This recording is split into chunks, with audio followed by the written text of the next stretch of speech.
بہت بڑے ولی کامل ہیں، فرماتے ہیں کہ ایک مرتبہ میں اجمیر شریف حاضر ہوا اور خواجہ معین الدین چشتی اجمیری رحمۃ اللہ علیہ کے روضہ مبارک پر ٹھہرا رہا۔ یہ عرفہ کی رات تھی۔ میں نے مزار پر انوار کے قریب قبلہ کی طرف رخ کر کے نماز ادا کی، پھر نماز سے فارغ ہو کر وہیں بیٹھ کر تلاوت کرنے میں مصروف ہو گیا۔ یہیں بیٹھے بیٹھے 15 سپارے تلاوت کر چکا تھا۔ سورہ کہف یا سورہ مریم کی تلاوت کر رہا تھا کہ مجھ سے پڑھنے میں غلطی ہوئی اور ایک حرف چھوٹ گیا۔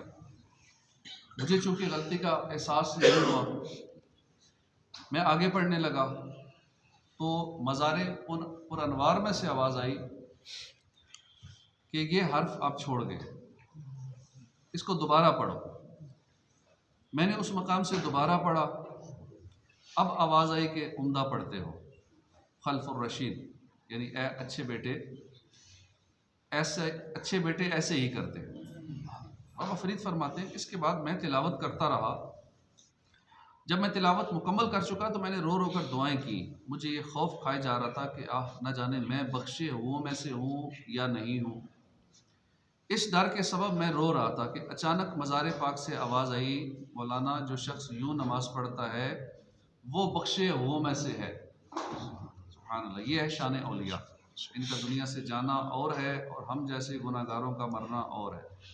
دونوں کی زندگی میں بھی زمین و آسمان کا فرق ہے اور ان کی موت میں بھی زمین و آسمان کا فرق ہے۔ اللہ پاک اپنے ولیوں کی محبت ہمارے دلوں میں سلامت رکھے۔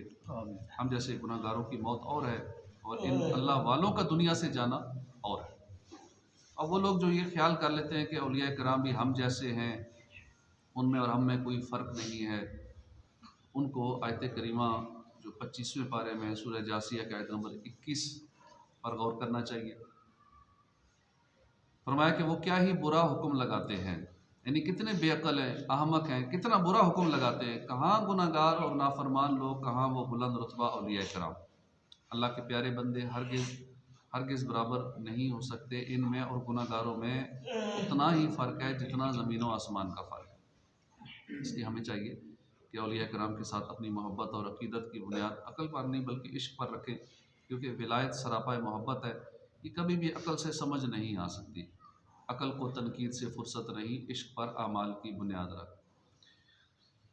حکیم ضیاء الدین بلخی ایک فلسفی تھا جو بلخ کا رہنے والا تھا۔ یہ چونکہ فلسفہ بہت پڑھتا تھا اور فلسفہ پڑھنے والے دین سے زیادہ عقل کو مانتے ہیں، یعنی جو بات اپنی عقل میں آتی ہے وہ مان لی، جو عقل میں نہ آئے اس کا انکار کر دیتے ہیں۔ حکیم ضیاء الدین بھی ایسی ہی طبیعت رکھتا تھا۔ اولیاء کرام ان کی کرامات اور بلند شانیں اس کی چھوٹی عقل میں نہیں آتی تھی، لہٰذا یہ خود بھی اولیاء کرام سے بدظن تھا اور اپنے شاگردوں کو بھی بدظن کرتا تھا۔ ایک مرتبہ حضور خواجہ غریب نواز رحمۃ اللہ علیہ کا بلخ سے گزر ہوا۔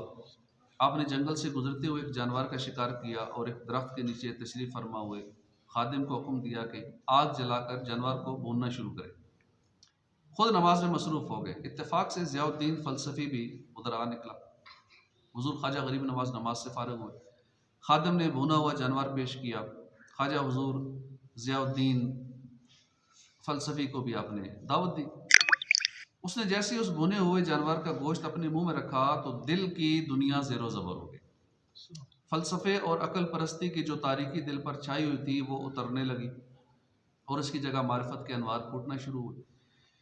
ضیاء الدین فلسفی ان انوار کی تاب نہ لا سکا اور بے ہوش ہو کر گر گیا۔ اب خواجہ غریب نواز نے اپنے منہ کا ایک نوالا اس کے منہ میں ڈالا تو اسے ہوش آ گیا۔ اب کیا تھا کہ وہی فلسفی جو کچھ لمحہ پہلے تک عقل پرست تھا، اولیاء کرام کی شان و عظمت کا انکاری تھا، صوفیاء کرام کو برا بھلا کہا کرتا تھا، اب اس کا دل معرفت کے انوار سے روشن ہو چکا تھا۔ اس نے حضور خواجہ صاحب کے ہاتھ پر توبہ کی، فلسفے کے اندھیرے سے جان چھڑائی اور خواجہ حضور کا مرید ہو گئے۔